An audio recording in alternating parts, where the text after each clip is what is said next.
Hello everyone. Today we talk about how to fix the app of Rosetta Stone. We will go to settings, then we click on apps. After that you will search the app Rosetta Stone and you will click.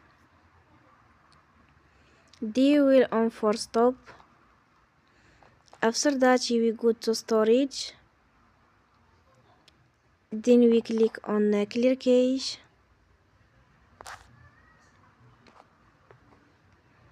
You will go to Play Store and you will update your app. Don't forget to support us by like and subscribe. See you next time and thank you for watching.